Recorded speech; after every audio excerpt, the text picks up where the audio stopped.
The rain hammered against the canvas of the radio tent like machine gun fire, each drop a reminder that death could come from any direction in this godforsaken war. Sergeant Tom Murphy pressed his headphones tighter against his ears, straining to hear through the static that had plagued their communications for 3 days straight. It was November 1944, somewhere in the forests of Belgium, and the 101st Airborne was blind without reliable radio contact. "Still nothing, Sarge?" Private Collins asked, his young face pale in the amber glow of the radio tubes. The kid couldn't be more than 19, barely old enough to shave, yet here he was, miles behind enemy lines, pretending not to be terrified. Murphy shook his head, adjusting the frequency dial with practiced fingers. Static. Always static. Command needed their position report, and without it, they were ghosts in the wilderness. He'd been working radio since before Pearl Harbor, had heard every kind of interference imaginable, but this was different. This static had a rhythm to it, almost like breathing. "Wait," Murphy whispered, his hand freezing on the dial. Beneath the electronic snow, something else emerged. A voice, faint but distinct, speaking in perfect American English. "Grid reference 274, elevation 85 meters, German Armored Division approaching from the northeast. Estimated time of contact 0400 hours. Collins leaned forward, his eyes wide. "Sarge, did you hear that?" Murphy's blood went cold. Grid reference 274 was their exact position. He grabbed his map, confirming what he already knew. Whoever was broadcasting knew exactly where they were. But that wasn't the part that made his hands shake. It was the timestamp on his watch, 0347 hours. According to the voice, they had 13 minutes. "Collins, wake Lieutenant Hayes, now." Murphy's voice was steady, but inside his mind raced. How could anyone know about a German attack that hadn't happened yet? Radio intercepts were one thing, but this was specific, surgical in its precision. The transmission crackled again. "Sergeant Murphy, you're hearing this because you need to hear it. Move your men to the ravine south of your position. The shells will land in exactly 11 minutes. Murphy ripped off his headphones, staring at Collins, who had gone white as snow. The voice had used his name, his actual name. In all his years of radio work, he'd never heard anything like this. Enemy propaganda was crude, obvious. This was something else entirely. "Who the hell are you?" Murphy whispered into the microphone, but only static answered. Lieutenant Hayes burst into the tent, uniform half-buttoned, rifle in hand. "Murphy, what's the situation?" "Sir, we need to move. Now. German attack incoming from the northeast." Murphy pointed to the map. "We have maybe 10 minutes. Hayes studied Murphy's face, seeing something there that made him trust without question. In war, you learn to read fear, and what he saw in Murphy's eyes wasn't panic. It was certainty, the kind that kept men alive. "Pack it up, Collins. Murphy, can you carry the radio?" As they hastily dismantled the equipment, Murphy couldn't shake the voice from his mind. It had sounded tired, weathered, like someone who had seen too much. But there was something else, something familiar he couldn't place. They reached the ravine with minutes to spare. 37 men sliding down into the muddy depression like they were seeking baptism in Belgian soil. Murphy set up the radio again, his hands working automatically while his mind churned. At exactly 0400 hours, the world exploded. German shells screamed overhead,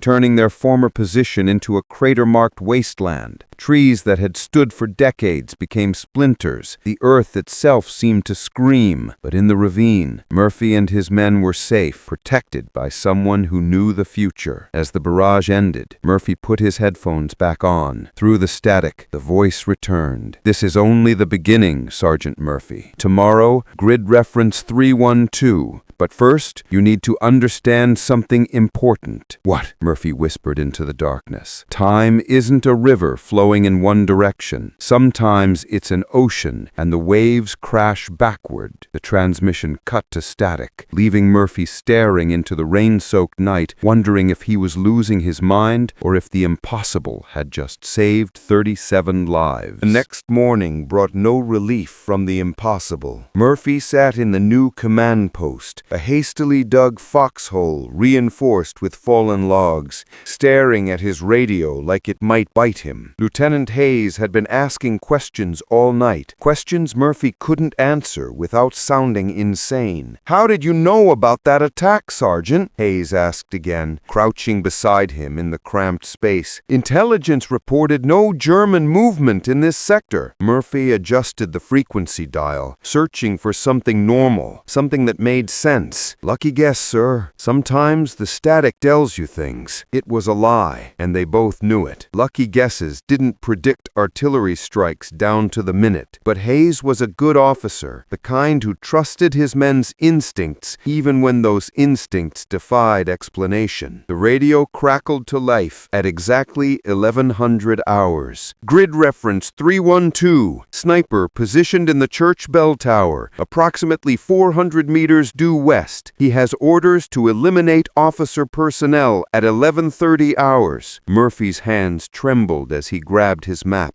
Grid 312 was the village they were supposed to patrol this afternoon. The church dominated the central square, its Gothic spire visible even from their position. "Sir," Murphy's voice was barely a whisper, "we need to change the patrol route." Hayes studied the map, then looked at Murphy with growing concern. "That's the second time in 12 hours you've predicted enemy positions. Either you're the luckiest radio operator in the European theater, or something else is going on." Before Murphy could answer, the voice returned. "Lieutenant Hayes, your skepticism is understandable, but in exactly 19 minutes, you'll receive orders to take that village. The sniper has already set up his rifle. He's young, maybe 22, with a photograph of a girl named Greta in his breast pocket. He's scared, just like your men, but he'll still pull that trigger." Hayes grabbed the headphones, his face pale. "Who is this? Identify yourself." "I'm someone who knows what happens next." "Change the route, Lieutenant. Enter from the south, through the cemetery. The sniper can't see that approach." "This is impossible," Hayes muttered, but Murphy could see the doubt creeping into the officer's eyes. Yesterday's artillery strike had been too precise to ignore. At 11:19 hours, the field telephone rang. Orders from battalion. Take the village, assess enemy strength, establish forward observation post in the church. Standard reconnaissance, but Murphy felt his stomach drop. "Collins," Hayes called to the young private. "Round up 3rd Squad. We're going on a stroll through the cemetery." Collins looked confused, but nodded. Murphy watched the lieutenant's face, seeing the same struggle he'd been fighting since yesterday. How do you explain the unexplainable? How do you trust a voice that shouldn't exist? They approached the village from the south, 30 men moving like ghosts between weathered headstones, French names carved in stone, dates spanning centuries, all watching silently as American soldiers crept past. Murphy carried his radio, the weight of it heavier than ever. Through his headphones, the voice provided a running commentary. 2 guards at the eastern checkpoint, both asleep. Machine gun nest in the bakery, but they're focused on the main road. The sniper is getting anxious now, checking his watch. Murphy relayed the information in whispers, watching Hayes struggle with each impossible update. They cleared the village without firing a shot, approaching the church from its blind side. Inside the bell tower, they found exactly what the voice had promised: a young German sniper, blonde hair, steel-rimmed glasses, and in his breast pocket, a photograph of a smiling girl with Greta written on the back. That evening, as they established their observation post, Murphy sat alone with his radio. The voice had been quiet for hours, but he knew it would return. It always did. "Why are you helping us?" Murphy asked the darkness. Static filled his ears for long minutes before the answer came. "I'm someone who knows what happens next. To watch good men die when they don't have to.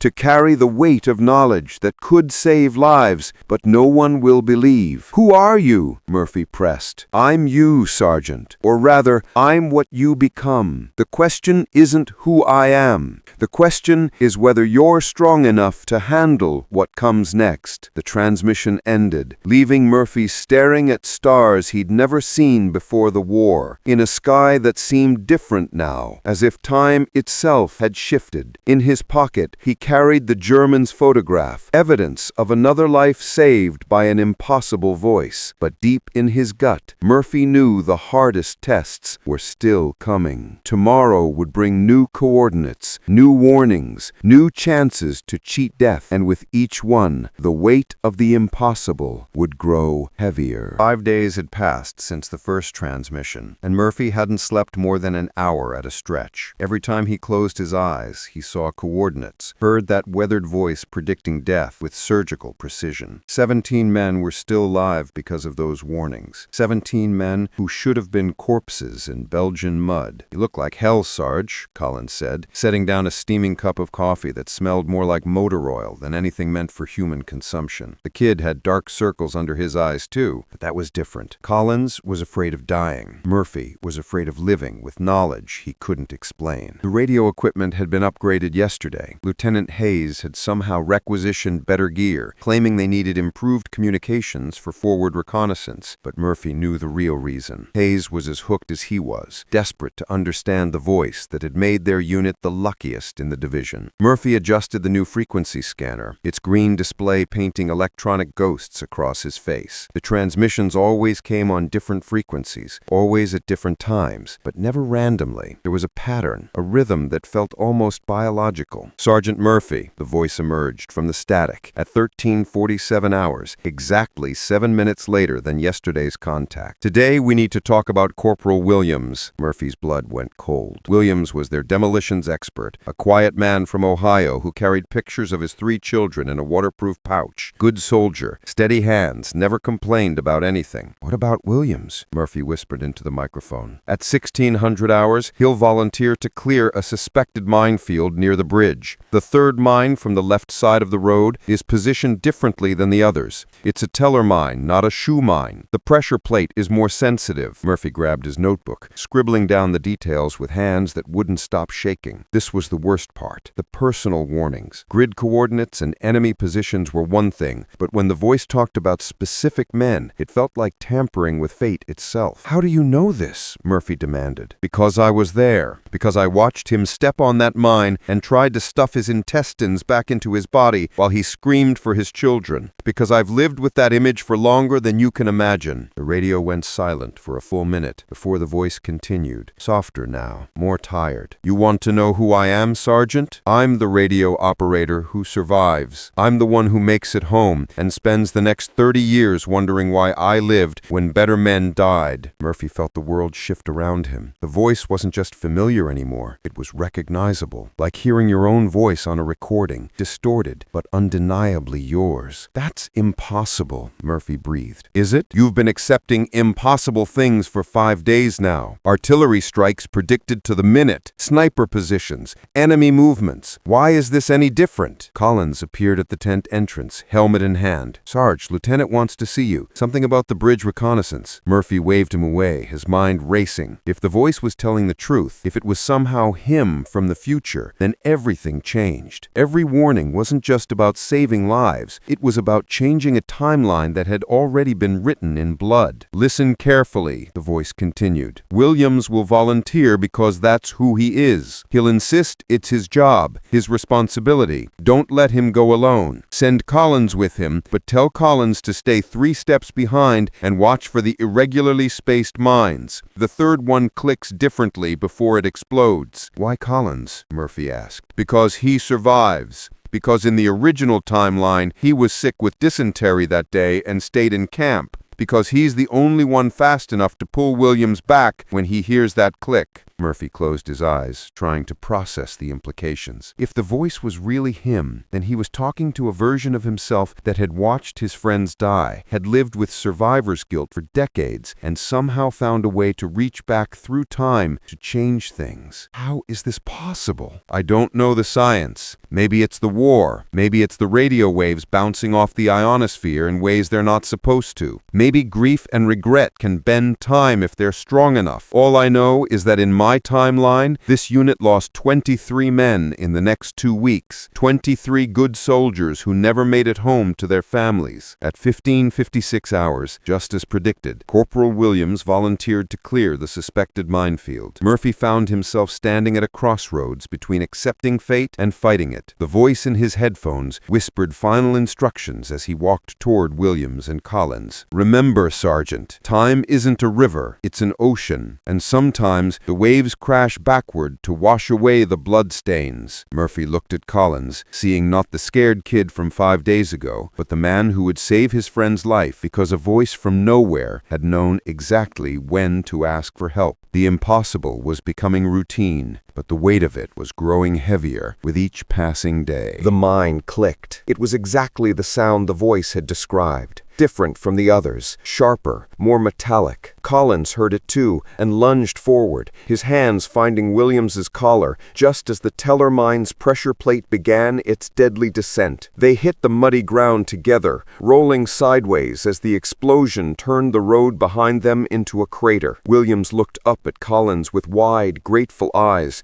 dirt streaking his face like war paint. "How did you know?" Williams gasped. But Collins just shook his head, looking back at Murphy, who stood 50 meters away, radio headset still pressed against his ears. That night, Murphy sat alone in his tent, staring at the radio that had become both salvation and curse. The voice had been silent since the bridge, but he could feel it waiting, like thunder building before a storm. "You saved him," Murphy whispered into the microphone. "We saved him," the voice replied, and Murphy could hear something different in its tone. Relief, maybe, or the sound of a burden being lifted. "But that's not why I'm here tonight." Murphy waited, knowing that whatever came next would be worse than minefields and sniper positions. The personal warnings always were. "Tomorrow, the unit receives orders to take Hill 317. In my timeline, you followed those orders exactly as written. By sunset, 13 men were dead, including Private Collins." Murphy's stomach dropped. Collins, who just saved Williams's life, who wrote letters to his mother every night, who still looked like he should be playing baseball instead of fighting Nazis. "Tell me what to do," Murphy said. "That's the problem, Sergeant. This time, I don't know. In changing Williams's fate, we've already altered the timeline. I can see echoes of what might happen, fragments of possibility, but nothing certain. The future is becoming fluid." Murphy felt panic rising in his chest. For 5 days, the voice had been his anchor in the chaos of war, providing certainty in a world where nothing was certain. Now even that was slipping away. "What do you see?" he asked. "Multiple outcomes. In one, Collins dies from friendly fire during the advance. In another, he makes it through the battle but gets hit by shrapnel from a mortar round 3 days later. In a third, he lives but loses his leg to gangrene after stepping on a rusty piece of wire." The radio crackled with interference, as if the future itself was fighting to maintain its hold on events. "There's something else," the voice continued, more distant now. "The changes we've made are creating ripples. Men who died in my timeline are alive in yours. That's changing other battles, other outcomes. Soldiers who weren't there before are now in positions to save or lose different lives." Murphy rubbed his temples, feeling a headache building behind his eyes. "Are we making things better or worse? I don't know anymore. In my timeline, Lieutenant Hayes died taking that sniper position in the church, but he's alive now, which means he'll be there to give different orders tomorrow. Orders I never heard because he wasn't alive to give them." Static filled the channel for long minutes before the voice returned, weaker now, as if speaking across an ever-widening gap. "Sergeant, I need you to understand something. Every man we save changes the calculus. Every death we prevent creates new possibilities for different deaths. We're not just changing individual fates, we're rewriting the entire war, one decision at a time." Murphy stared at his hands, wondering if they were stained with the blood of men who might die because of the lives he'd saved. "Then what do? We keep trying. We keep fighting. because even if we can't see the future clearly anymore, we can still choose to act with courage and compassion. Maybe that's enough. The transmission began to fade, the voice becoming increasingly distant. Tomorrow, when you get those orders for Hill 317, remember that Collins has a gift for seeing patterns others miss. Trust his instincts. And Murphy,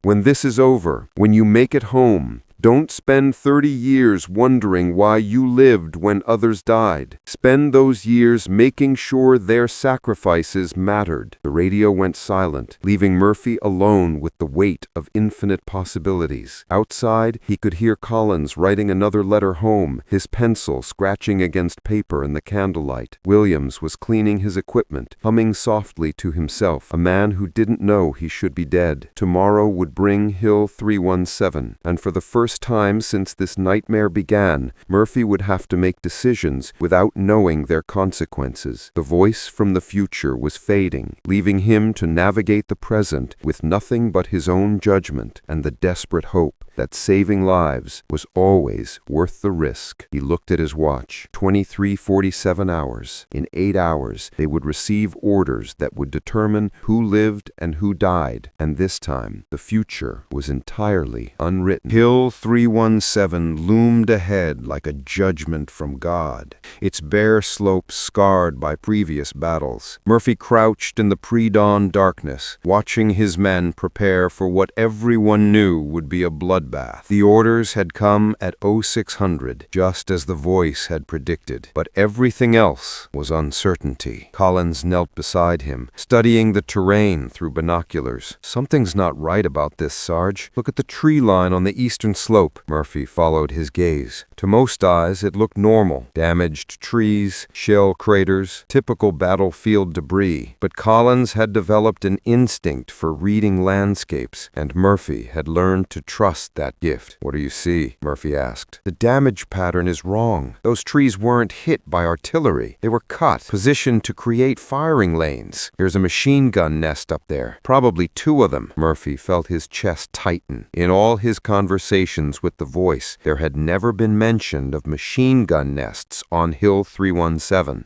Either the timeline had changed more than they realized, or this was something new, something that existed only in this altered reality. The radio at Murphy's side crackled to life one final time. "Sergeant Murphy." The voice was barely audible now, like an echo of an echo. "I can feel myself fading. The timeline has changed so much that my version of events is becoming obsolete." "What do you mean?" Murphy whispered, pressing the headphones tight against his ears. "I mean, I'm disappearing, Sergeant. The future I came from is being erased by the changes we've made. In my timeline, I lived with guilt for 30 years because I couldn't save my friends. But that man, that broken old radio operator, haunted by ghosts, he's ceasing to exist because you've become someone different." Murphy felt tears he didn't know he was crying freeze on his cheeks in the November cold. "But we saved them. Williams, the men at the bridge, everyone." "Yes, and by saving them, you've created a better future. A future where I don't carry those scars, where I don't spend decades trying to send messages back through time to fix my mistakes.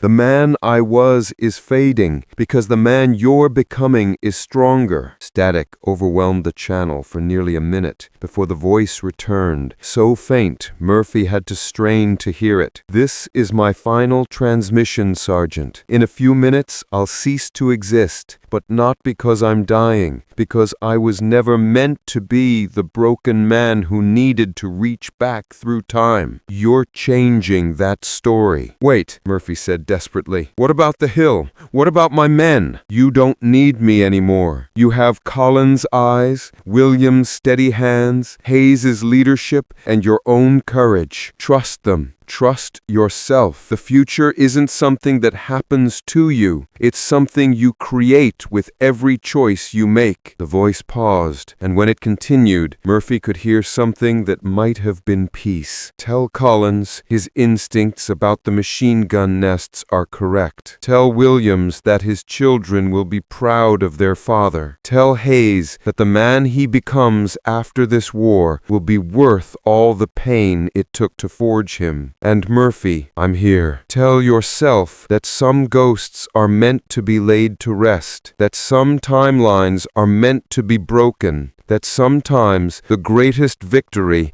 is not just surviving, but ensuring that your younger self never has to become the man you were. The transmission cut to static, then silence. Murphy sat in the growing dawn light, feeling strangely empty, but also lighter, as if a weight he'd carried without knowing it had been lifted from his shoulders. Sarge? Collins approached, concern in his young voice. You okay? Murphy looked at his men. Williams checking his demolitions gear, Hayes coordinating with squad leaders, Collins studying the hill with those sharp eyes that saw patterns others missed. They were alive, all of them, because of choices made by a voice from a future that would now never exist. Yeah, Collins, I'm okay. And you're right about those machine gun nests. We're going to take a different approach. As the sun rose over Hill 317, Murphy realized he was no longer listening for voices from tomorrow. For the first time in weeks, he was fully present in today, trusting his training, his men, and his own judgment to write a future worth living. The radio stayed silent, but that silence was no longer empty. It was full of possibility, of choices yet to be made, of a tomorrow that belonged entirely to the living. Hill 317 still had to be taken, but they would take it as themselves, not as echoes of someone else's regrets. And somehow that made all the difference. The war would end. They would go home. And the stories they told their children would be about courage and brotherhood, not about voices from nowhere, warning them of fates that never came to pass. The impossible became possible, then necessary, and finally obsolete. And that, Murphy thought, was perhaps the greatest victory of all.